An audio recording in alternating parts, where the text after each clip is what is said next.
നിതിൻ, ഇടത് സർക്കാരിൻ്റെ നേട്ടങ്ങൾ ഓരോന്നായി എണ്ണി പറയുമ്പോഴും ഇപ്പോൾ അദ്ദേഹം ചൂണ്ടിക്കാണിച്ച പോലെ ഞങ്ങൾ പോയതാണ് ഈ മാത്തൂരിലും കണ്ണാടിയിലൊക്കെ നെൽകർഷകർ നേരിടുന്ന പ്രശ്നം, അതുപോലെ ക്ഷീര കർഷകർ നേരിടുന്ന പ്രശ്നങ്ങൾ മാത്രമല്ല, ഈ മെഡിക്കൽ കോളേജിൻ്റെ കാര്യം പറഞ്ഞു, അതുപോലെ KSRTC ബസ് സ്റ്റാൻഡിൻ്റെ ശോചനീയാവസ്ഥ, റോഡുകളുടെ ശോചനീയാവസ്ഥ.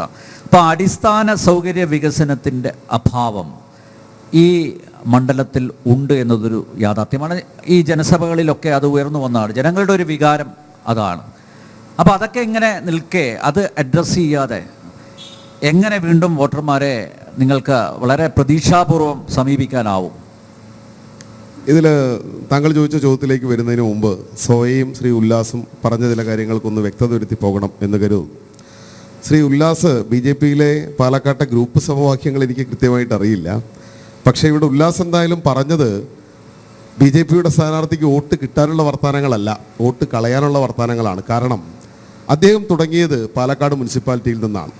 പാലക്കാട്ടെ BJP സ്ഥാനാർത്ഥി മുനിസിപ്പാലിറ്റിയുടെ ഭരണ നേതൃത്വത്തിൽ വൈസ് ചെയർമാനായി ഇരിക്കുമ്പോഴാണ് പാലക്കാട്ട് ടൗൺ ഹാൾ ഇന്ന് അവസ്ഥയിൽ കാണുന്നത് പോലെ നവീകരണം എന്ന പേരിൽ പൊളിച്ചത്. പാലക്കാട് മുനിസിപ്പാലിറ്റി നിങ്ങൾ ആലോചിക്കേണ്ടത് 30,000 രൂപ വാടക കിട്ടുന്നതായിരുന്നു. ഒരു ദിവസത്തേക്ക് 30,000 രൂപയായിരുന്നു 1400 സീറ്റിംഗ് കപ്പാസിറ്റിയുള്ള ടൗൺ ഹാളിൻ്റെ വാടക. പാലക്കാട്ടെ എല്ലാ പ്രധാനപ്പെട്ട പരിപാടികൾ, സാധാരണക്കാരുടെ ഉൾപ്പെടെയുള്ള കല്യാണങ്ങൾ, രാഷ്ട്രീയ പാർട്ടികളുടെ മറ്റ് സംഘടന ഒക്കെ നടന്നിരുന്നതാണ്. അതായത് 365 ദിവസത്തിൽ ഏതാണ്ട് 260 ദിവസം ഒക്കുപ്പൻസിയുള്ളൊരു സ്ഥാപനമായിരുന്നു. പൂർണ്ണമായ വരുമാനം പാലക്കാട് മുനിസിപ്പാലിറ്റിക്ക്.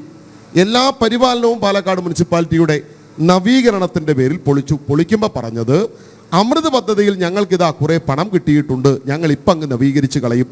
പൊളിച്ചിട്ടതല്ലാതെ ഈ നിമിഷം വരെ തിരിഞ്ഞു നോക്കിയിട്ടില്ല. പാലക്കാട്ടെ ഇന്ന് ഏറ്റവും സീറ്റിംഗ് കപ്പാസിറ്റിയുള്ള ഒരു ഹാളിന്, AC ഹാളിന് വാടക 4,75,000 രൂപയാണ്. ആരെ സഹായിക്കാനാണ് BJP ഇത് ചെയ്തത്? ആരെ സഹായിക്കാനാണ് BJPയുടെ വൈസ് ചെയർമാനായിരുന്ന ഇപ്പോഴത്തെ സ്ഥാനാർത്ഥി ഈ നിലപാടെടുത്തത്?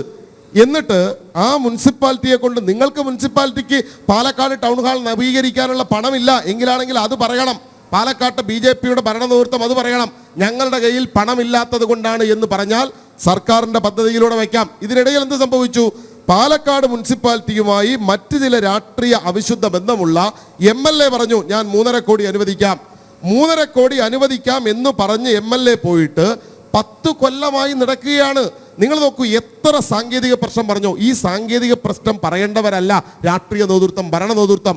അവർ ഉത്തരവാദിത്വം സാങ്കേതിക നിയമപരമായ തടസ്സങ്ങൾ എന്തോ ആ തടസ്സം ദൂരീകരിച്ചു മാറ്റി അതിനെ പവർത്തി പൂർത്തിയാക്കേണ്ട ഉത്തരവാദിത്വമാണ് പാലക്കാട് നഗരസഭയ്ക്ക്. ഒരുപാട് വെള്ളമൊഴുകിപ്പോയി. ഇപ്പോഴത്തെ BJP സ്ഥാനാർത്ഥി ആ വൈസ് ചെയർമാൻ സ്ഥാനത്ത് നിന്ന് മാറി അദ്ദേഹത്തിൻ്റെ ഭാര്യ കൗൺസിലറായി വന്നു.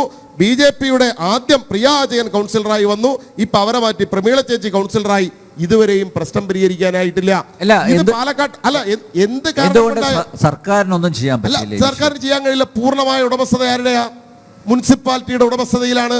നിങ്ങൾ സർക്കാരിന്റെ ഉടമസ്ഥതയിലേക്ക് ടൗൺ ഹാൾ തരാൻ തയ്യാറാണോ? നവീകരിക്കാമെന്ന് സർക്കാർ പറഞ്ഞല്ലോ. ഈ കാര്യത്തിൽ മാത്രമല്ല, ഇന്ദിരാഗാന്ധി മുനിസിപ്പൽ സ്റ്റേഡിയം, ഇതൊക്കെ പാലക്കാടുള്ള ഞങ്ങൾക്കറിയാം. ഇന്ദിരാഗാന്ധി മുനിസിപ്പൽ സ്റ്റേഡിയം, ഞാനൊക്കെ സ്കൂളിൽ പഠിക്കുമ്പോൾ സന്തോഷ് ട്രോഫി ഫുട്ബോൾ ഉൾപ്പെടെ പാലക്കാട് ജില്ലയുടെ എത്രയോ ഫുട്ബോൾ താരങ്ങൾ കളിച്ചു വളർന്ന ഗ്രൗണ്ടാണ് പാലക്കാട്ടെ ഇന്ദിരാഗാന്ധിയുടെ പേരുള്ള മുനിസിപ്പൽ സ്റ്റേഡിയം. സോയുടെ പാർട്ടി ഏറെക്കാലം മുനിസിപ്പാലിറ്റി ഭരിച്ചു. ഇന്ദിരാഗാന്ധിയുടെ പേരിനോടുള്ള സ്നേഹം പോലും കാണിച്ചില്ല. ഉഴുതുമറിച്ച നെൽപ്പാടം പോലെ കിടക്കുകയാണ് ഇന്ദിരാഗാന്ധി മുനിസിപ്പൽ സ്റ്റേഡിയം. 60 കോടി രൂപയുടെ പ്രൊജക്ട് സംസ്ഥാന സർക്കാർ മുന്നോട്ട് വെച്ചു. V. അബ്ദുറഹ്മാൻ സംസ്ഥാനത്തിലെ സ്പോർട്സ് മന്ത്രി നേരിട്ട് വന്ന് പറഞ്ഞു. പക്ഷേ അതിൻ്റെ ഉടമസ്ഥാവകാശത്തെ ചൊല്ലി നിലവിലുള്ള മുനിസിപ്പാലിറ്റി ഭരണസമിതി തർക്കമുന്നയിച്ചു. അതുകൊണ്ടാണ് മുനിസിപ്പൽ സ്റ്റേഡിയം നവീകരിക്കാൻ കഴിയാതെ ഇന്നും കിടക്കുന്നത്. അപ്പോൾ ഇത്തരം വികസന പദ്ധതികളിൽ പാലക്കാട്ടെ MLA ആയിരുന്ന ആളും ഇപ്പോൾ ഉല്ലാസ് ബാബു ഇവിടെ കുറേ കാര്യങ്ങൾ പറഞ്ഞല്ലോ. അതാണ് ഞാൻ പറഞ്ഞത്, ഇതെല്ലാം സ്ഥാനാർത്ഥിക്കെതിരായി BJPയിലെ ആളുകൾ ഉൾപ്പെടെ പറയുന്നതാണ്. പിന്നെ അദ്ദേഹം പറഞ്ഞു മെഡിക്കൽ കോളേജിനെ സംബന്ധിച്ച്, മെഡിക്കൽ കോളേജ് പട്ടികജാതി വികസന വകുപ്പിൻ്റെ ഫണ്ട് ഉപയോഗിച്ച് ശ്രീ AP അനിൽകുമാർ കേരളത്തിൻ്റെ മന്ത്രിയും മുഖ്യമന്ത്രി ഉമ്മൻചാണ്ടിയുമാകുന്ന കാലത്താണ് ആരംഭിക്കുന്നത്. ആരംഭിച്ചപ്പോൾ ആദ്യമുണ്ടായ പ്രശ്നം എന്താ? അവിടെയുള്ള ഡോക്ടർമാർ, പ്രിൻസിപ്പൽ, നഴ്സുമാർ, അറ്റൻഡുമാർ എല്ലാവരെയും നിയമിച്ചത് എങ്ങനെയാ? നിയമവിരുദ്ധമായിട്ടാണ് നിയമിച്ചത്. മറ്റു ചില താല്പര്യങ്ങൾ MLAക്ക് ഉണ്ടായിരുന്നു, അങ്ങനെ നിയമിച്ചു. അവസാനം പ്രശ്നം ഞാൻ പറയാം. കഴിഞ്ഞ ദിവസം കോങ്ങാട് MLA ശാന്തകുമാരി പറഞ്ഞത്, അതായത് PSC വഴി നിയമനം നടത്താൻ പറ്റില്ലേ? പറ്റില്ല, കഴിയില്ല. എന്താ കാരണം വെച്ചാൽ ഇവർ അതിനെ ഒരു പ്രത്യേക സൊസൈറ്റിയായി രജിസ്റ്റർ ചെയ്തു. നിലവിലുള്ള അവിടെ ജീവനക്കാരായിട്ടുള്ള ആളുകൾ അതിനെതിരായി കേസ് നടന്നുകൊണ്ടിരിക്കുകയാണ്. ഇതിന്റെ ഒരു ഘട്ടത്തിൽ ശ്രീ AK ബാലൻ പാലക്കാട് ജില്ലയിൽ നിന്ന് പട്ടികജാതി വികസന വകുപ്പിന്റെ മന്ത്രിയായി ചുമതലയേറ്റ സമയത്ത് ഉല്ലാസ് ബാബുവിന്റെ നേതാവാണെന്ന് കേന്ദ്രത്തിലെ ആരോഗ്യമന്ത്രി JP നദ്ദ അദ്ദേഹത്തിന്റെ തീരുമാനമാണെന്ന് ഞാൻ പറയുന്നില്ല, ഇന്ത്യൻ മെഡിക്കൽ കൗൺസിൽ അംഗീകാരം റദ്ദ് ചെയ്തു. എന്നിട്ട് പറഞ്ഞത് അവിടെ പഠിക്കുന്ന 100 കുട്ടികളെ മറ്റ് കോളേജുകളിലേക്ക് മാറ്റണം. അങ്ങനെ അനുഭവങ്ങളുണ്ട് സ്വാശ്രയ കോളേജിന്റെ കാര്യത്തിൽ. പക്ഷേ സർക്കാർ കോളേജിന്റെ കാര്യത്തിൽ അങ്ങനെ ആദ്യമായിട്ടാണ് വന്നത്.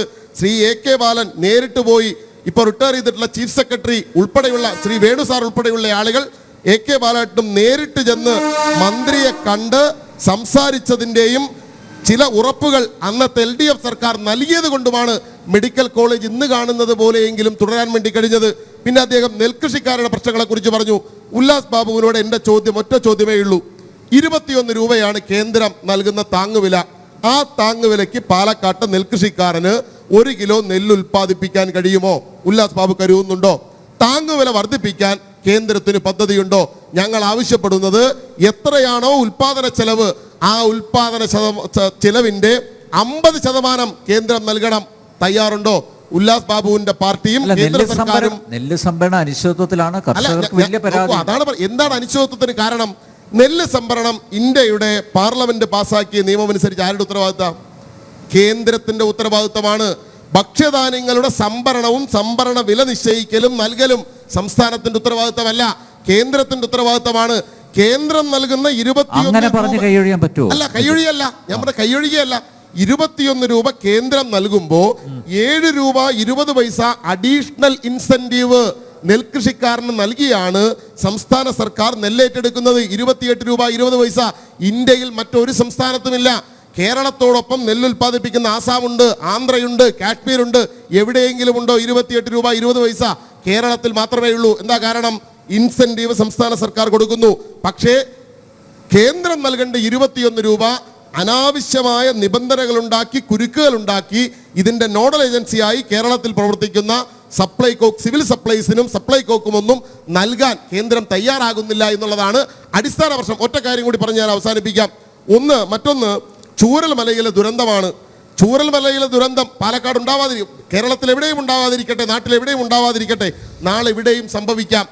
അത്തരമൊരു ദുരന്തം സംഭവിച്ചപ്പോൾ എന്താ കേന്ദ്രത്തിന്റെ നിലപാട്?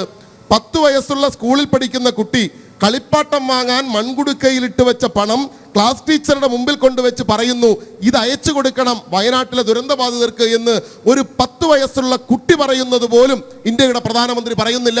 ഇന്ത്യയുടെ പ്രധാനമന്ത്രി വന്നു, കണ്ടു, 4 മണിക്കൂർ ചിലവഴിച്ചു.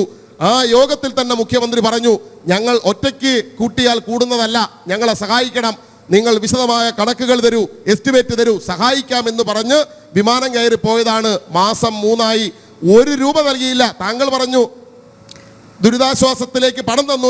വിശദമായുള്ള റിപ്പോർട്ട് കൊടുത്തില്ല, എസ്റ്റിമേറ്റ് മാത്രമേ കൊടുത്തുള്ളൂ. അതെന്നെ പെരുപ്പിച്ച കണക്കല്ല. ആ എസ്റ്റിമേറ്റ് കൊടുക്കുമ്പോൾ എസ്റ്റിമേറ്റിൽ പാകപ്പിഴവുണ്ടെങ്കിൽ അത് പറയട്ടെ. നിങ്ങൾ നൽകിയിട്ടുള്ള എസ്റ്റിമേറ്റ് കേന്ദ്രം പരിശോധിച്ചു, ഇതിൽ ചില പാകപ്പിഴവുകളുണ്ട്, ഇത് തിരുത്തി നൽകണം, അല്ലെങ്കിൽ ഇതിൽ ഇന്ന കുഴപ്പമുണ്ട്, അത് കേന്ദ്രത്തിന് പറയാം. അത് പറഞ്ഞില്ല. ദുരന്തമുണ്ടായാലും ഇല്ലെങ്കിലും ഒക്കെ പ്രധാനമന്ത്രിയുടെ ദുരിതാശ്വാസ നിധിയിൽ നിന്ന് കേരളത്തിന് കിട്ടേണ്ട, മാൻഡേറ്റായി കിട്ടേണ്ട, ഭരണഘടനാപരമായി സംസ്ഥാനത്തിന് കിട്ടേണ്ട വിഹിതം അനുവദിച്ചു എന്നല്ലാതെ ഈ കേരളത്തിൽ വയനാട് പാക്കേജായി അനുവദിച്ചില്ല. ഞങ്ങളുടെ രാഷ്ട്രീയ വിമർശനം ഒറീസയ്ക്ക് കൊടുക്കുന്നു, ആന്ധ്രയ്ക്ക് കൊടുക്കുന്നു, ബീഹാറിനും ഗുജറാത്തിനും ഹിമാചലിനും കൊടുക്കുന്നു. എന്താ, കേരളം ചിറ്റമ്മയിൽ ഉണ്ടായതാണോ? അതാണ് രാഷ്ട്രീയ വിവേചനം. ആ രാഷ്ട്രീയ വിവേചനത്തെ കുറിച്ചാണ് പിണറായി വിജയൻ ദേശീയപാത വികസനത്തിനൊക്കെ പിണറായി വിജയൻ ഇന്നലെ പറഞ്ഞത്, നിങ്ങൾ തന്നില്ലെങ്കിലും ഞങ്ങൾ ചോദിച്ചുകൊണ്ടേയിരിക്കും. കാരണം പറഞ്ഞത് മുഖ്യമന്ത്രി ഇന്നലത്തെ യോഗത്തിൽ പറഞ്ഞ വാക്കുകൾ ഇതാണ്, നിങ്ങൾ തന്നില്ലെങ്കിലും ഞങ്ങൾ ചോദിച്ചുകൊണ്ടിരിക്കും. കാരണം ഞങ്ങൾ ചോദിക്കുന്നത് ഔദാര്യമല്ല, കേരളത്തിലെ ജനങ്ങളുടെ അവകാശമാണ്. കാരണം എന്താ, കേരളത്തിലെ ജനം, ഒരു സാധാരണക്കാരൻ ചായ കുടിക്കുമ്പോൾ പോലും കൊടുക്കുന്ന നികുതിയുടെ നേർപകുതി GST ആയി കൊണ്ടുപോകുന്നത് കേന്ദ്രമാണ്. പിണറായി വിജയന്റെ സർക്കാരിന് വയനാട്ടിലെ ദുരന്തബാധിതരെ സഹായിക്കാൻ എത്ര ഉത്തരവാദിത്വമുണ്ടോ അതേ ഉത്തരവാദിത്വം ഇന്ത്യയുടെ പ്രധാനമന്ത്രിയുടെ നരേന്ദ്രമോദിക്കുണ്ട്. പക്ഷേ അവരത് ചെയ്യുന്നില്ല.